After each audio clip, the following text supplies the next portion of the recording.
오늘 전할 말씀은 제 인생에서 굉장히 의미가 큰 말씀입니다.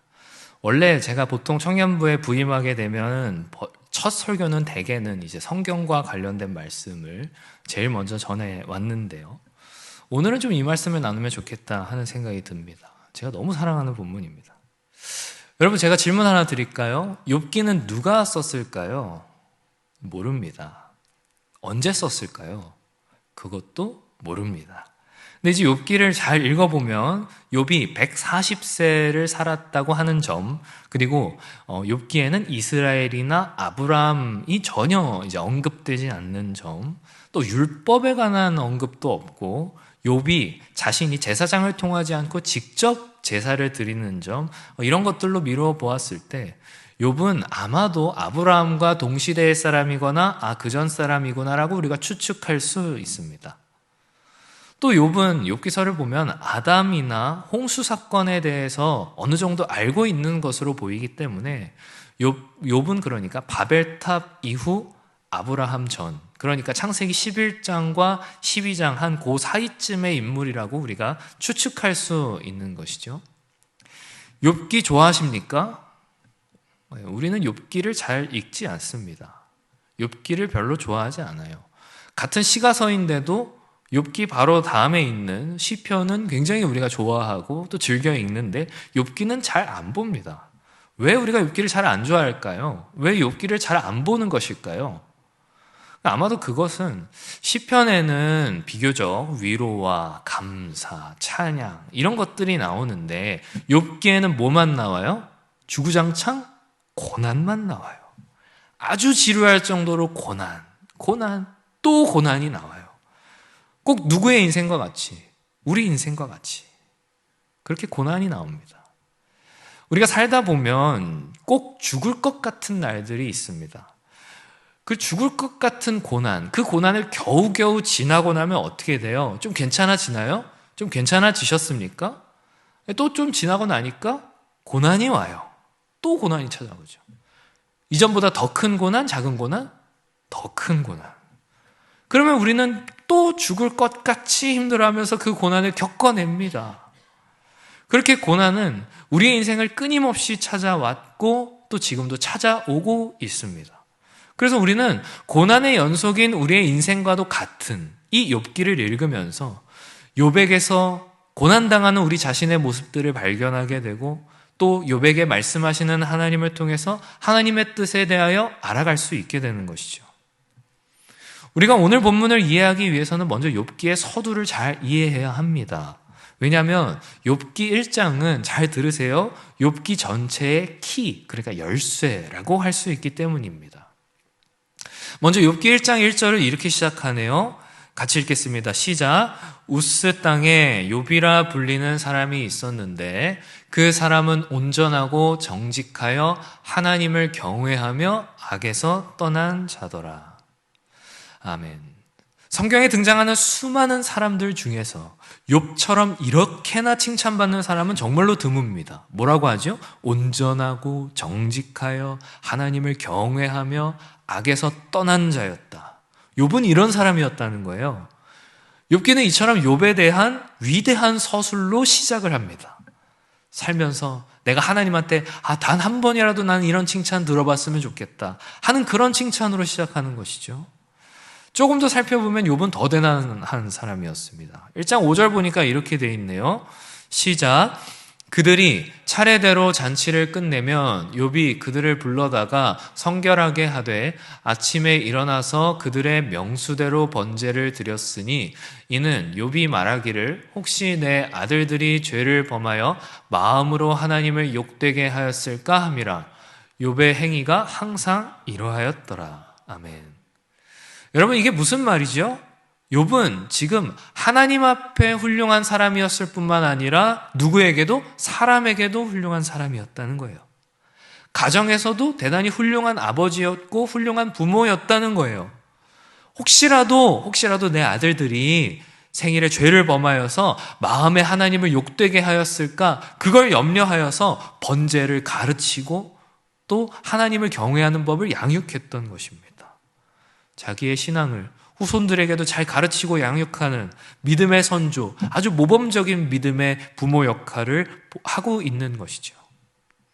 그러니까 지금 성경은 욥기 1장에서 욥에 관하여 욥은 하나님 앞에서도 사람 앞에서도 하나님과의 관계에서도 사람과의 관계에 있어서도 흠잡을 것이 없는 가장 훌륭한 인간상을 욥을 통하여 지금 보여주고 있는 것입니다. 그런데 6절로부터 급격하게 욥기의 서사의 흐름이 바뀌게 되는 거예요. 1장 6절입니다. 시작. 하루는 하나님의 아들들이 와서 여호와 앞에 섰고 사탄도 그들 가운데에 온지라. 아멘. 갑자기 영적 세계로 서사의 배경이 확 바뀌게 되는 것이죠. 하나님의 천국 법정이 등장하는 것입니다. 이 하나님의 천국 법정에는 하나님의 아들들인 천사들과 심지어는 사탄도 그들 가운데 있었어요. 근데 여러분, 이 본문을 잘 이해하셔야 하는 것이 이것이 지금 이 세상 어딘가에 존재하는 물리적 공간, 물리적 세계가 아니라 지금 이 배경은 철저하게 영적 세계라는 것을 우리가 잘 유념해야 합니다. 천사나 사탄 모두 영적인 피조물이에요. 그러니까 우리가 이 본문을 볼 때 드라마나 연극이나 무슨 영화를 보듯이 등장인물과 대사에 집중하는 것이 아니라 영적 세계의 질서와 영적인 의미들을 우리는 발견하면서 보아야 한다는 것이죠. 7절에 이렇게 되어 있습니다. 같이 읽겠습니다. 시작. 여호와께서 사탄에게 이르시되 내가 어디서 왔느냐? 사탄이 여호와께 대답하여 이르되 땅을 두루 돌아 여기저기 다녀왔나이다. 아멘. 제가 지금 말했죠. 이 세계가 지금 어디라고? 영적인 세계라고. 그러니까 연극이나 드라마를 보듯이 보면은 안 되는 거라고. 그러니까 이걸 보고서 사탄이 하나님과 지금 대화를 하고 있다고 해서 하나님과 사탄이 동등한 존재라거나 대등하다고 생각하면 안 된다는 거예요. 사탄이 뭘 하고 다니는지 하나님이 모른다고 생각하면 안 된다는 거예요. 사탄은 하나님과 맞먹을 수 있는 존재가 아닙니다. 이건 지금 사탄은 하나님과 대등한, 하나님과 맞먹을 수 있는, 하나님과 대화할 수 있는 그런 존재다라는 걸 우리에게 보여주기 위한 성경이 아니라 사탄의 속성이 무엇인지, 하나님의 속성이 무엇인지 이것을 우리에게 알려주고자 하는 거예요. 우린 그걸 봐야 되는 거죠. 7절에서 뭐라 그래요? 성경이 사탄에 관해서 어떤 존재라고 하고 있어요? 땅을 두루 돌아 여기저기 다녀오는 존재다. 이렇게 이야기를 하고 있어요. 사탄은 뭐라는 거예요? 땅을 두루 돌아다니는 존재라는 거예요. 우리가 이해하기 쉬운 말로 바꾸면 이건 뭐라고 바꿀 수 있을까요? 사탄은 굉장히 바쁜 존재라는 거예요. 사탄은 굉장히 바쁜 존재입니다. 영적인 존재라서 육신도 없어요. 쉽게 지치는 체력도 없어요. 체력 거지 이런 게 아니란 말이에요. 사탄은 공간적인 제약도 물리적인 제약도 받지 않아요. 쉬지 않고 온 세상을 열심히 아주 자유롭게 돌아다닐 수 있어요. 그러니까 아담이 범죄한 이후 이 타락한 이 세상, 죄악이 들어온 이 세상은 사탄이 열심히 돌아다니고 있는 그런 세상이라는 거예요. 사탄이 왕처럼 군림하고 있는 겁니다. 그런데 거기에다가 이 말씀이 딱 등장하는 거예요. 1장 8절 같이 읽겠습니다. 시작. 여호와께서 사탄에게 이르시되 내가 내 종 욥을 주의하여 보았느냐? 그와 같이 온전하고 정직하여 하나님을 경외하며 악에서 떠난 자는 세상에 없느니라. 아멘. 그런 사탄에게 바쁘게 돌아다니며 이 타락한 세상에서 왕노릇하는 사탄에게 하나님이 말씀하시는 거예요. 뭐라고? 사탄의 통치권이 미치지 않는 한 지점이 있는데 그게 뭐냐? 하나님을 경외하는 사람, 욥이라는 것이죠. 우리가 먼저 여기서 좀 짚고 넘어가야 될 것은 뭐냐면 바로 사탄은 하나님을 경외하는 하나님의 백성들을 주의하여 본다는 것입니다. 그냥 슬쩍 보는 게 아니에요. 저기 있구나. 슬쩍 보는 게 아니에요. 주의하여 보는 거예요. 굉장히 주의 깊게 보는 거예요. 누굴요? 하나님을 경외하는 하나님의 백성을. 우리가 이걸 쉽게 놓치는 부분이기도 합니다. 착각하는 부분이기도 합니다. 그러니까 사탄은 이미 자기 통치 아래 들어와 있는 사탄의 소나귀에 있는 사람들에 대해서 별로 주의하지 않아요. 별 관심이 없어요. 사탄의 관심은, 사탄의 모든 신경과 주의는 하나님을 경외하는 하나님의 백성들에게 있는 거예요. 그러니까 여러분, 은혜가 있으면 악은 떠나갑니까? 그렇지 않다는 거예요.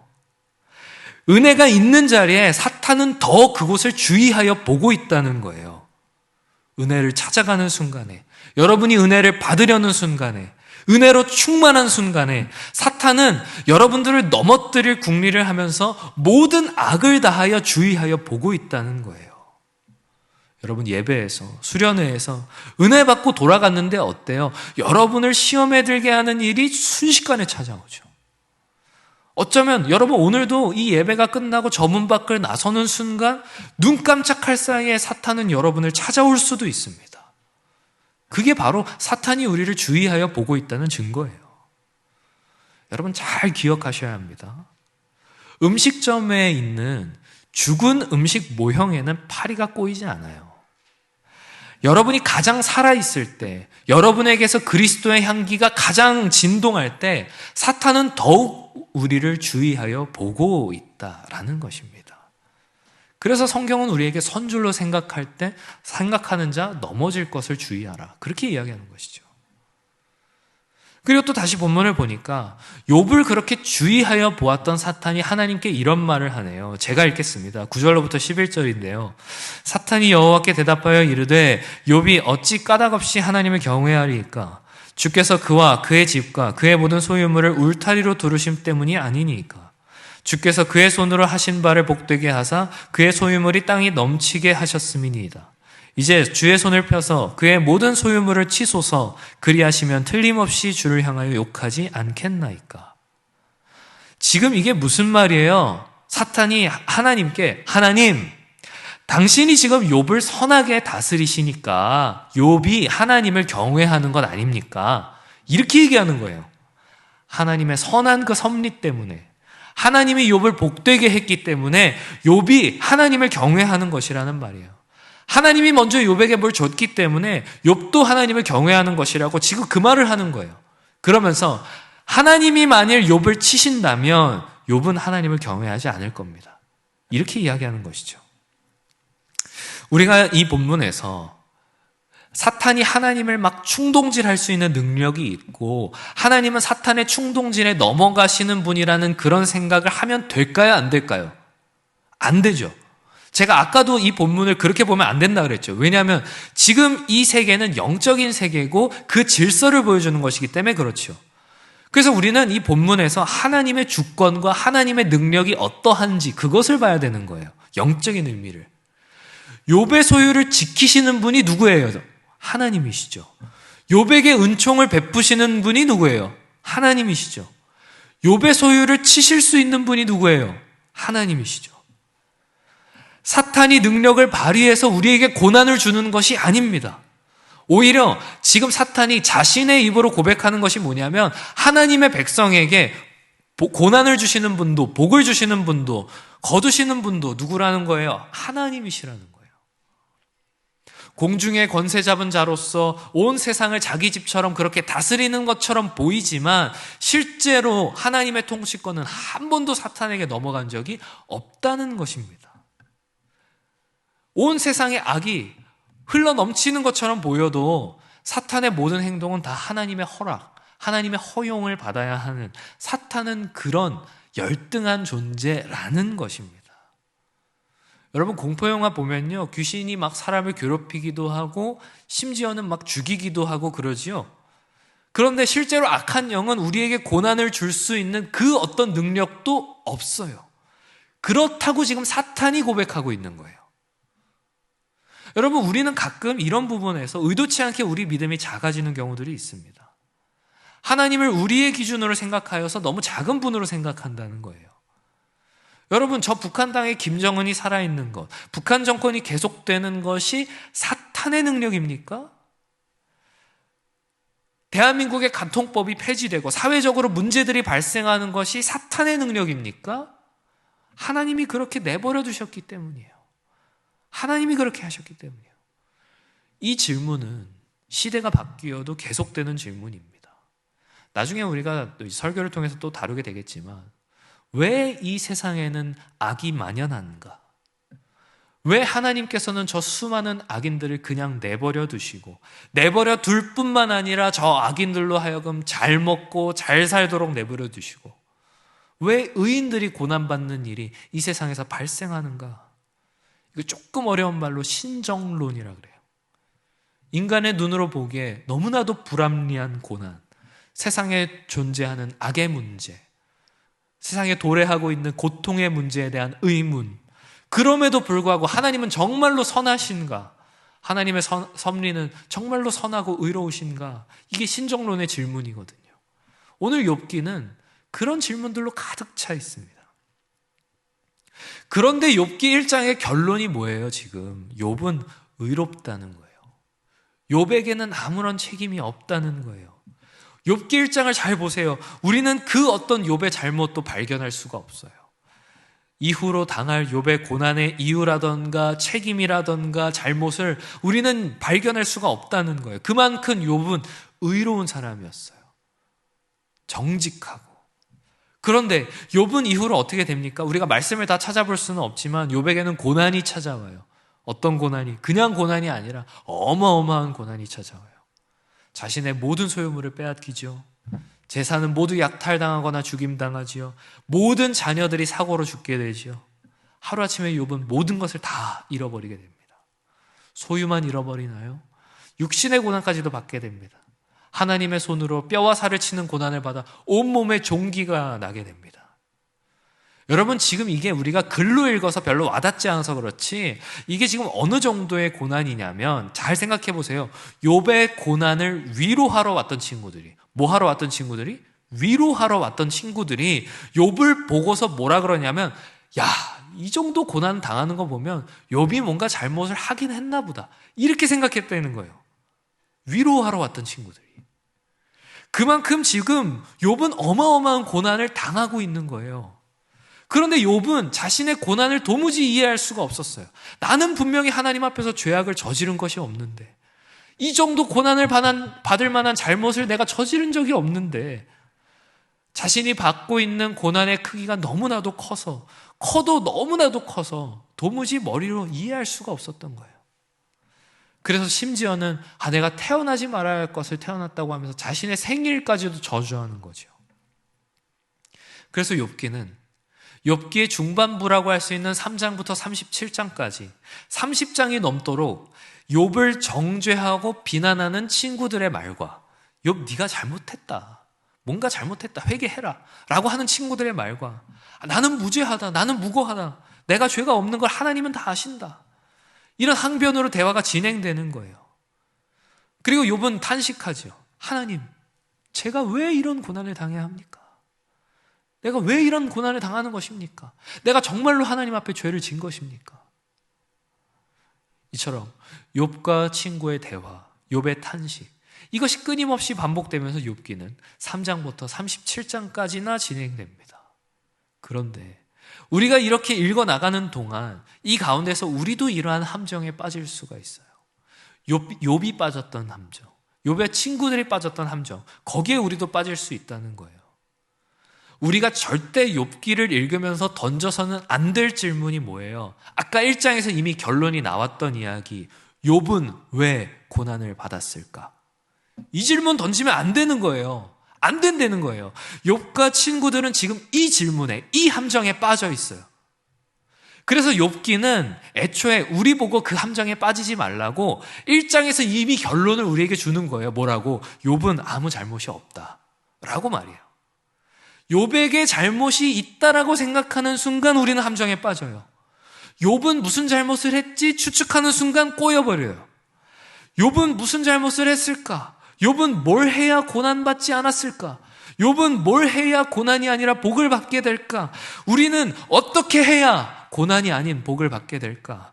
우리가 자꾸 뭔가 하려고 하는 윤리적, 도덕적 교훈을 찾으려고 하게 된단 말이에요. 내가 뭔가 해야 되는 것처럼. 성경이 인간의 행동에 따른 어떤 결과를 이야기하고 있다고 우리가 오해하는 것이죠. 그런데 성경은 꽤 오랫동안 이 논쟁을 이어갑니다. 끈질기게 이 이야기를 진행해 나갑니다. 이 논쟁을 욥기를 읽는 우리는 버티기가 너무 어려워요. 당장이라도 이 성경책 저기 집어 던져버리고 싶어요. 그런데 꿋꿋이 우리가 욥기를 읽어 나가다 보면 너무나도 힘들지만 읽어 나가다 보면 그 갈등이 최고점에 이르렀을 때 무려 38장에 이르러서 이제 하나님이 등장하시는 거예요. 38장 1절입니다. 같이 읽겠습니다. 시작. 그때 여호와께서 폭풍우 가운데에서 욥에게 말씀하여 이르시되. 잘 보세요. 지금 그때가 언제예요? 욥이 자신의 고난을 도무지 이해하지 못하던 그때에, 자신의 무고함에 대하여 하나님께 답을 구하던 그때에, 잘못이 없는 자신에 대한 하나님의 다스리심, 하나님의 섭리가 무엇인지 그 섭리에 대한 의문을 품고 있던 바로 그때에 누가 등장하시는 거예요? 여호와께서 등장하시는 거예요. 여호와. 여러분들이 욥기를 세밀하게 보시면 알겠지만 욥기 1장과 2장에는 나왔는데 3장부터 37장까지 단 한 번도 등장하지 않는 호칭, 바로 여호와라고 하는 호칭이 한 번도 등장하지 않습니다. 욥의 의문과 친구들의 정죄와 그 탄식 가운데 변함없으시고 신실하신 언약의 이름인 여호와가 등장하지 않아요. 그런데 38장에 아주 오랜만에, 아주 오랜 기간이 지나 등장하는 거예요. 그러면서 그 여호와 하나님께서 욥에게 뭐라고 말씀하시는 거예요? 3절입니다. 같이 읽겠습니다. 시작. 너는 대장부처럼 허리를 묶고 내가 내게 묻는 것을 대답할지니라. 아멘. 사랑하는 청년들이여, 여러분 성경을 아무 생각 없이 보지 마시고 지금 이 맥락과 이 상황 가운데에서 이 본문을 좀 보세요. 이게 지금 하나님이 하실 말씀이 맞습니까? 여러분, 욥이 지금 여태 하나님을 찾았잖아요. 여태 하나님께 물었잖아요. 욥의 친구들과 욥의 대화를 하나님께서는 다 들으셨을 거 아니에요. 그러면 하나님 지금 욥에게 뭐라고 말씀하셔야 되는 거예요? 욥의 항변에 대해서, 욥의 질문에 대해서 대답을 하셔야 되는 거잖아요. 그렇잖아요. 3장부터 37장까지 지루할 정도로 계속되었던 질문들, 의문들, 물음들, 그거에 대해서 하나님이 대답할 차례라는 거예요. 대체 왜 이런 일이 나한테 일어납니까? 근데 여호와께서 등장하셨으니 이제 그거에 대해서 알려주셔야 되잖아요. 그런데 본문을 잘 보세요. 여러분, 우리도 이 욥과 똑같습니다. 우리도 이 욥과 같은 때가 있어요. 3장부터 37장까지의 욥처럼 우리도 자꾸만 하나님한테 와가지고 why? 왜를 묻는 거예요. 내가 이해할 수 없는 하나님의 역사하심, 내가 이해할 수 없는 하나님의 섭리하심에 대해서 하나님으로부터 납득할 만한 설명을 구하는 거예요. 욥과 똑같은 질문을 하나님한테 던지는 거죠. 뭐라고? 왜입니까, 하나님? 왜 저한테 이런 일이 발생하는 것입니까? 왜 나한테 이런 고난을 주십니까? 그런데 하나님이 거기에 답하시나요? 성경을 보십시오. 하나님께서는 욥의 질문에 답하시지 않아요. 도리어 하나님께서는 욥에게 질문하시는 거예요. 하나님께서 도리어 우리에게 질문하시는 거예요. 뭐라고? 네가 내게 답하라. 우리의 대답을 요구하시는 거예요. 사랑하는 청년들이, 여기가 굉장히 중요한 지점입니다. 우리가 하나님께 던지는 질문, 우리가 하나님의 섭리에 대해서 품는 의문, 그 대답이 누구에게 있다는 거예요? 우리에게 있다는 거예요. 하나님은 그렇게 얘기하시는 거예요. 너희에게 있다. 우리가 처음부터 가지고 태어나는 것이 아니라 우리가 볼 수 있도록 이미 주어졌다는 거예요. 그 이야기가 이제 4절 이후로부터 나오는 것입니다. 제가 쭉 읽어드릴게요. 4절부터 6절 뭐라고 나오냐면요, 내가 땅에 기초를 놓을 때 내가 어디 있었느냐, 내가 깨달아 알았거든 말할지니라. 누가 그것의 도량법을 정하였는지, 누가 그 줄을 그것의 위에 띄었는지 내가 아느냐. 그것의 주추는 무엇 위에 세웠으며 그 모퉁이 돌을 누가 놓았느냐. 18절 땅의 너비를 네가 측량할 수 있느냐. 내가 그 모든 것들을 다 알거든 말할지니라. 32절 33절 너는 별자리들을 각각 제때 이끌어낼 수 있으며 북두성을 다른 별들에게로 이끌어갈 수 있겠느냐. 내가 하늘의 궤도를 아느냐. 하늘로 하여금 그 법칙을 땅에 베풀게 하겠느냐. 38장뿐만 아니라 39장, 40장, 41장까지 하나님께서는 뭘 얘기하시냐면 하나님의 주권과 하나님의 창조주 되심에 대하여 말씀하십니다. 그러니까 욥의 질문에 대한 하나님의 대답이 뭐라는 거예요? 욥아, 네가 나한테 묻는 그 질문에 대한 답이 궁금하느냐? 내게 주어지는 그 고난이 네가 이해되지 않느냐? 나의 다스림, 나의 섭리가 네가 이해되지 않느냐? Why? 왜인지가 궁금하느냐? 잘 들어라. 네가 만물을 통해 보았듯이 나는 온 세상을 지은 창조주다. 욥의 질문이 뭐였어요? 욥은 하나님의 섭리, 하나님의 다스리심에 대해 의문을 품었어요. 나는 죄를 지은 것이 없는데, 나는 분명히 무고한데 하나님께서는 왜 나에게 이런 고난을 허락하시는가? 이렇게 하나님께 물었어요. 근데 하나님의 대답은 뭐예요? 하나님이 창조주이시고, 욥은 이미 자연 만물을 통해서 하나님의 창조주 되심을 이미 보았다는 거예요. 그것을 보았으니, 하나님의 창조주 되심을 보았으니 너는 이제 잠잠해라 라는 거예요. 이것이 하나님을 경외하는 자가 받는 고난에 대한 하나님의 답입니다. 완전히 동문서답입니다. 질문의 요지를 전혀 파악하지 못한 것 같은 대답입니다. 생뚱맞은 대답입니다. 그런데 이것이 정답입니다. 사랑하는 청년들이요, 저는 여러분들이 살면서 받는 고난의 깊이에 대해서 감히 이해하지 못합니다. 제가 보기에 아주 사소한 것이라고 할지라도 그것이 얼마나 여러분들을 낙심시키는지 저는 알지 못하고, 그래서 그것에 대해서 함부로 이야기할 수도 없습니다. 그리스도인이라면 그 정도는 이겨내셔야 합니다. 그렇게 쉽게 말하지 못합니다. 왜냐하면 저는 어쩌면 여러분들하고 비교할 수 없는 이 대한민국에서 가장 예수 믿기 편한 사람이기 때문에 그래요. 제 일과가 그래요. 매일 기도하고 말씀 보고 성경 연구하고 모든 삶의 중심을 주일에다 맞추어 살아가면서 주일을 위하여서 일주일의 삶을 쏟아부어요. 얼마나 은혜롭게 살아가요. 그렇게 은혜롭게 사는 제가 어떻게 감히 세상에서 부대끼며 치열하게 분투하며 싸우며 살아가는 여러분들의 삶을 이렇다 저렇다 평가할 수가 있겠어요? 저는 모른단 말이에요. 학교에서 선배가 권하는 술 한 잔, 상사가 권하는 그 술 한 잔을 피하기 위해서 치열하게 전쟁하는 그 순간들, 불의와 거짓으로 가득한 이 세상 가운데에서 정직하게 살기 위하여 몸부림치는 순간들, 저는 그런 상황들을 안 겪어도 되는 사람이란 말이에요. 그래서 여러분들 제 말을 오해하지 않았으면 좋겠습니다. 제가 여러분들보다 영적으로 더 뛰어난 사람이라거나 더 훌륭한 그리스도인이라서 이런 말을 한다고 생각하지 않았으면 좋겠어요.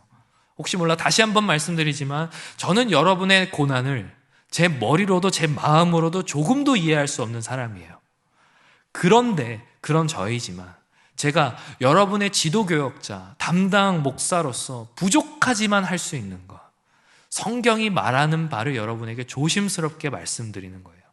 제가 여러분의 고난을 다 이해하기 때문에 말하는 게 아니라 성경이 이것을 말하기 때문에 이야기하는 거예요.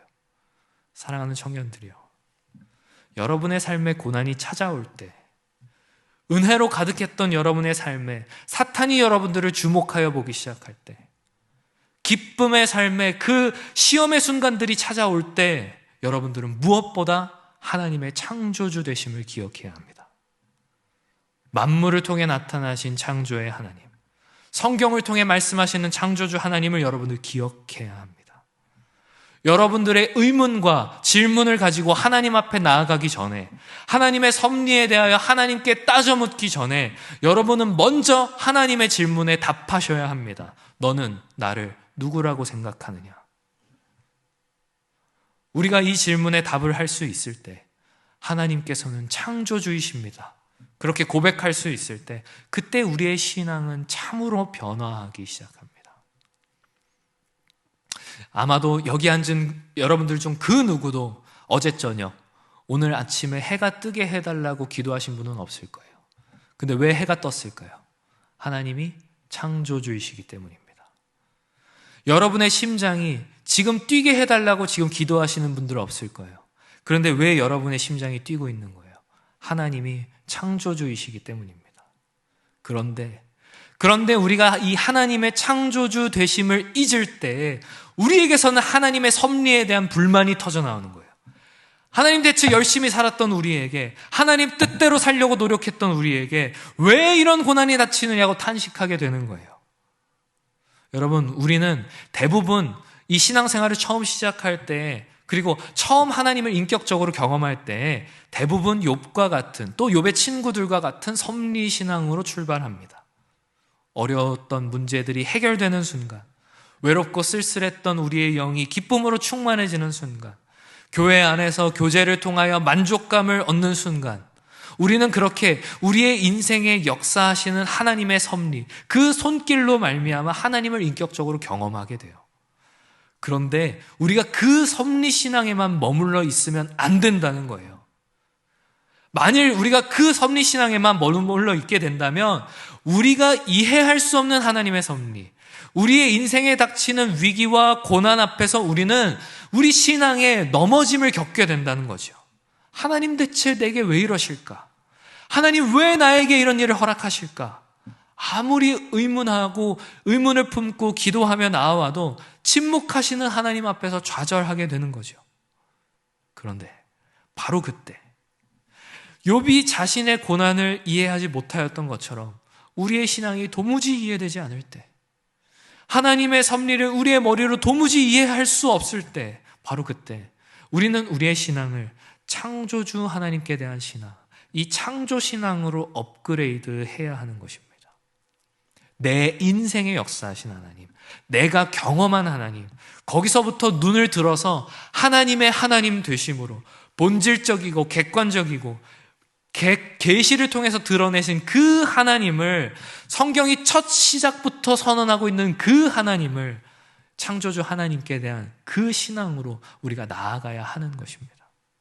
그때 우리는 비로소 오늘 말씀과 같은 고백을 할 수 있게 되는 거예요. 욥기 42장 5절로 6절입니다. 함께 읽겠습니다. 시작. 내가 주께 대하여 귀로 듣기만 하였사오나 이제는 눈으로 주를 배움나이다. 그러므로 내가 스스로 거두어드리고 티끌과 제 가운데에서 회개하나이다. 아멘. 아마 오늘 설교를 여러분들 잘 쫓아오셨다면 이제 여러분들은 이 욥의 고백이 아마 이해될 것입니다. 귀로 듣기만 했던 신앙, 태초에 하나님이 천지를 창조하셨다더라, 그렇게 말로만 들었지 욥은 실제로 자신이 경험한 것은 자신 개인에게, 그 개인의 인생에 역사하신, 개인적으로 경험한 하나님이었습니다.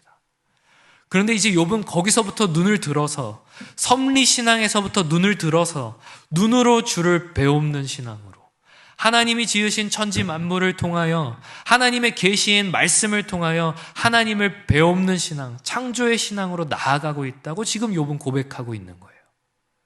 사랑하는 청년들이요, 제가 청년부에 부임하면서 이 청년부에 기대하는 것이 바로 이것입니다. 우리의 신앙을 업그레이드하는 것입니다. 나 개인의 인생에 역사하신 그 개인적인 하나님을 아는 것에서 그치는 것이 아니라 만물 가운데, 말씀 가운데 자신을 드러내신 하나님, 창조주 하나님을 배움는 신앙으로 나아가는 거예요. 성경에 그랬다더라 라고 하는 귀로만 듣는 것에서부터 더 나아가서 말씀을 통하여 하나님을 직접 배움는 신앙으로 내딛는 거예요. 여러분, 물음과 답은 기독교 신앙의 오랜 전통입니다. 사도신경도 당신은 무엇을 믿습니까? 라고 하는 것에 대한 대답이고, 우리가 세례를 받을 때에도 세례 문답을 교육받습니다. 마찬가지로 우리의 신앙도, 우리의 인생도 잘 살펴보면 이러한 질문들로 가득 차 있어요. 뭘로? 왜? 대체 왜? 때로는 이해할 수 없는 하나님의 섭리에 대한 질문이 솟구칩니다. 그런데 하나님께서는 우리의 질문에 이렇게 답하시는 거예요. 내가 창조주다. 도리어 우리에게 물으시는 거예요. 너는 나를 뭐라고 생각하느냐? 너는 나를 정말 창조주라고 생각하느냐? 우리는 여기에 어떤 대답을 해야 되겠습니까? 말씀 한 구절 보고 설교를 마치려 합니다. 시편 119편이에요. 67절부터 71절까지의 말씀인데 우리 같이 한 목소리로 읽도록 하겠습니다. 시작. 고난당하기 전에는 내가 그릇 행하였더니 이제는 주의 말씀을 지키나이다. 주는 선하사 선을 행하시오니 주의 율례들로 나를 가르치소서. 교만한 자들이 거짓을 지어 나를 치려 하였사오나 나는 전심으로 주의 법도들을 지키리이다. 그들의 마음은 살쪄서 기름덩이 같으나 나는 주의 법을 즐거워하나이다. 고난당한 것이 내게 유익이라. 이로 말미암아 내가 주의 율례들을 배우게 되었나이다. 아멘. 사랑하는 청년들이여, 지금 시편 기자가 뭐라고 고백합니까? 고난당한 것이 내게 유익이라. 고난당한 것이 내게 유익이라. 왜요? 고난이 왜 유익이에요? 고난이 뭐가 유익입니까? 생각해보면 그렇습니다. 여러분들 중에 이런 기도 하실 수 있는 사람이 있어요? 하나님, 내가 잘하면 복 주시고 잘못하면 벌 주십시오. 이렇게 기도하실 수 있겠어요? 저는 이런 기도 못하거든요. 자신이 없어요. 왜냐하면 제 인생의 면면을 살펴보면 잘못, 또 잘못의 연속이기 때문에 그렇습니다. 그럼 우리는 어떻게 기도해야 되는 거예요? 어떻게 기도해야 될까요? 하나님, 제가 잘못하더라도 복 주십시오. 그 복이 대신 형통의 복이든 고난의 복이든 하나님께로부터 나온 것이라면 제가 달게 받겠습니다. 여러분, 그렇습니다. 신자의 인생이란 그런 거예요. 형통도 고난도 복인 거예요. 하나님이 없는 것 같은 그 순간, 하나님이 나를 버린 것 같은 그 상황에서 오히려 하나님께서 나를 충만하게 붙들고 계시는 그 복을 경험하는 거예요. 그래서 오늘 시편 기자는 고난을 가리켜서 복이라고 고백합니다. 고난을 통하여, 고난으로 말미암아 주의 율례들을 배웠기 때문에 고난도 유익이고 고난도 복이라고 이렇게 이야기하는 거예요. 우리의 인생에 고난이 찾아올 때 우리는 오늘 말씀과 함께 시편 기자의 고백을 기억해야 합니다. 우리의 인생 가운데 역사하시는 하나님의 섭리에 대하여 의문이 생길 때, 지금이 바로 내 신앙을 업그레이드 할 때구나. 내가 상황에 휘둘리는 섭리신앙에서 말씀에 계시된 창조신앙으로 업그레이드 할 때구나. 이렇게 생각해야 하는 것입니다.